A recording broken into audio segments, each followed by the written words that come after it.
Perkenalkan, saya Davidian dari kelompok 10.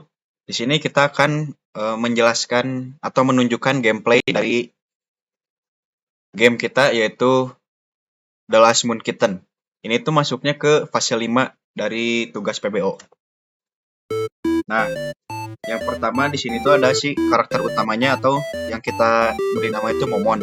Dan ini tuh ada orb yang akan menemani kita selama perjalanan di game ini. Ya, di sini akan ada pemberitahuan atau kayak tutorial apa yang harus kita lakuin di game ini. Jadi di sini kita disuruh untuk mencari bola cahaya untuk dapat keluar dari hutan ini dan jangan sampai terkena duri atau musuh. Untuk musuhnya ini tuh adalah slime. Ralat ya, ini untuk bola cahaya itu sebenarnya jam, cuman belum kita benerin lagi. Nah, jadi kita itu adalah di sini tuh ada spike atau duri. Di sini tuh kita nggak boleh kena si duri ini. Kalau kena bakal ngurangin HP kita. Yang tadinya 3 jadi 2. Nah, buat si koin ini, sebenarnya koin ini tuh bukan target scoringnya, tapi lebih ke penanda jalan. Dengan adanya koin ini, jadi kita harus mengumpulkan 3 koin. Nah, si koin ini tuh bakal ngarahin kita ke si jamnya. Jadi kita cukup ikutin aja koinnya ada di mana, kita ikutin aja. Nah, sebenarnya di sini tuh agak tricky ya. Untuk hindarin si musuhnya itu kita harus bikin si musuhnya nyakut karena speednya itu kencang. Karena kalau kita paksa buat lewatin dia ketika dia ada di sini, kita nggak akan bisa menang. Jadi salah satu caranya itu harus disangkutin kayak gini.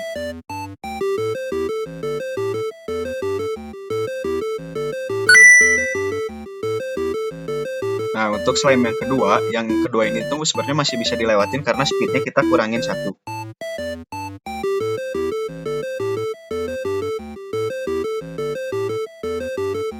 Begitu juga slime yang ketiga ini. Slime yang ketiga ini tuh kita patokin di si speednya itu di speed 1 agar tidak menyusahkan, karena di fase ketiga ini si musuh atau slime ini tuh nggak bisa disangkutin kemana-mana. Jadi kita turunin si speednya jadi 1 biar nggak nyusahin si playernya juga. Nah, di sini ada jalan ke atas. Sebenarnya di atas ini tuh bakal ada koin. Jadi kita harus ikutin si jalannya ke sini.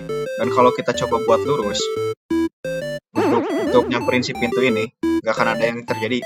Nah, karena kita udah skip, kalau kita belum punya jam, si pintu ini tuh nggak akan mindahin kita ke level berikutnya. Jadi mau nggak mau kita harus ke atas sini untuk mendapatkan jamnya.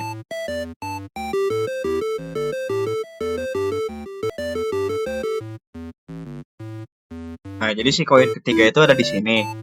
Dan si koin ini tuh bakal nunjukin kita ke jam yang ada di sini. Nah, ketika kita udah dapat si jamnya, kita tinggal balik lagi ke pintu yang ada di ujung level tadi. Kita tinggal turun aja dan pergi ke ujung sini. Jadi cukup sekian dari saya. Terima kasih.